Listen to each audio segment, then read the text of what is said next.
recently I got laid off from my job.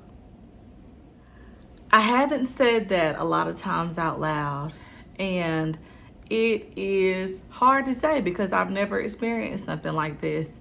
Um, and I'm in such a delicate space in my life here on my healing journey that being laid off from a job is it feels like a test, and it also feels like, hey, I don't care about the test, I just want to fall apart. Because when you know you're in a test or preparing for a test, you want to put your best foot forward. You want to make sure that you pass or excel, especially here on this journey. But the longer I'm on the journey, the more that I'm realizing that it's just about being on it.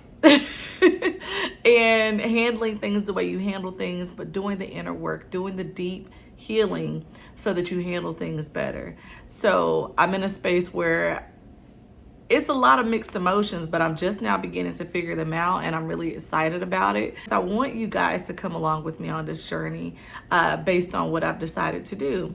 So when I was laid off, my career field is supply chain. It felt like, oh, I can get another job quickly. But the moment that they told me I was laid off was the first time I exhaled in probably months. And I'm a person who does meditation almost every day. I write almost every day. I do the prayer. I started yoga. I've been doing all the things, right? But that job took such a toll on me that it was hard to breathe. And when jobs are doing you like that, you got to kind of realize like where you are. But I knew where I was. I knew that I was not happy at my job, but I knew that it would take for them to pull the rug from under my feet than for me to leave, because this was the most money that I've ever made in any position. So I really wanted to stay just only for the money, knowing that's not a great decision to make. But I kept putting off making that decision to leave at some point. Like I'll think about it next week. I'll think about it next week. And that's a telltale sign. If you don't have time to think about your life, if you don't have time to plan out or just think about the trajectory of where you're going and where you are, your life might be a little bit chock full of stuff that could possibly go, because you should always have time to be able to go back and self-reflect. But whenever they told me I was getting laid off, I let out a huge sigh of relief, because I had just had so much on my plate with that job. But again, I kept it due to money. And I knew I wouldn't leave unless they left me, in which they did leave me. So then I'm in a space of, okay, well, I need money. Do I take another job like this knowing that it will pay me what I want? Or do I go way low, possibly, and just not get anything, or not get the pay that I'm used to work a less stressful job? Well, it's almost like the decision was made for me, because I want to say that 2 days after, I was contacted by a job that I was willing to work on the side. I was willing to work this job on the side at some point. So I was literally, when I think about it, I was making the most money I'd ever made. I loved the money, and I was still considering having a side job that's going to pay me a whopping $17 an hour. That's hardly anything. So I took the job because I just got laid off, and I was thinking it would be a nice in-between job. It's very simple, very easy.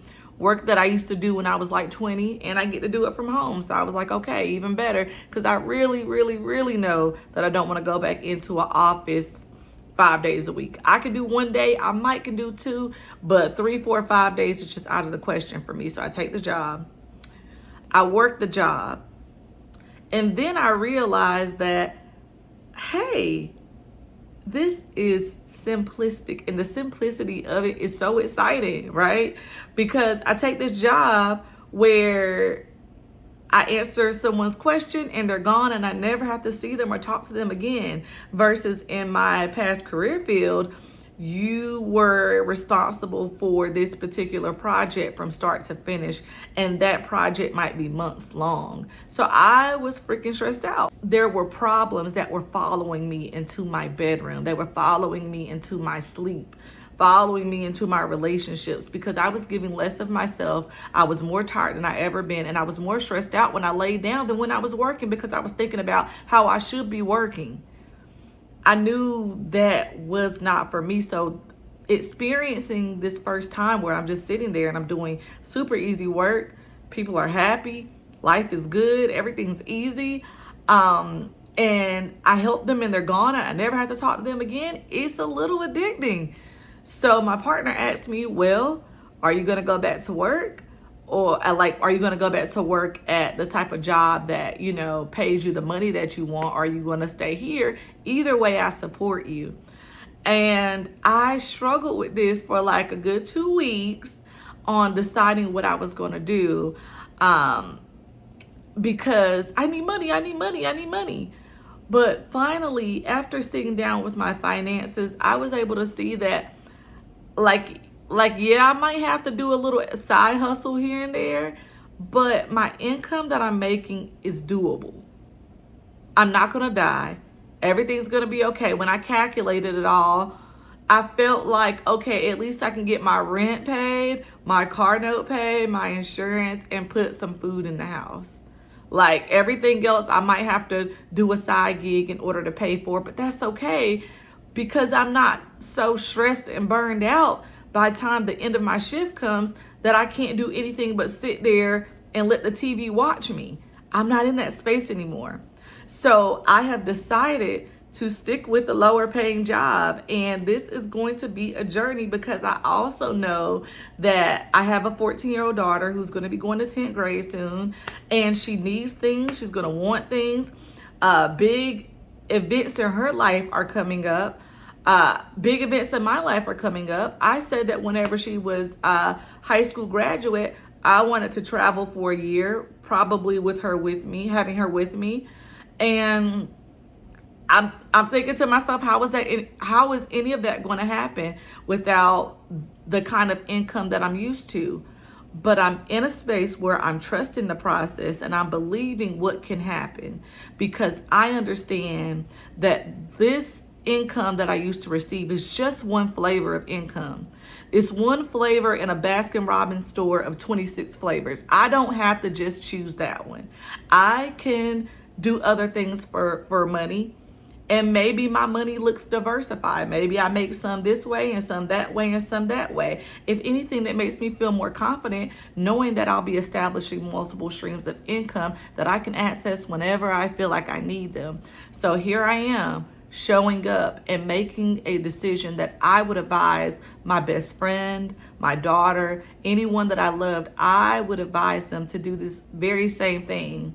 So I hope that you will come along with me and follow me on this journey of practicing what I've been preaching for years and actually honoring myself and showing myself a lot of love, a lot of grace, a lot of truth, a lot of self-reflection and introspection, and a lot of just peace, because I'm in a space in my life where I desire and I call in peace.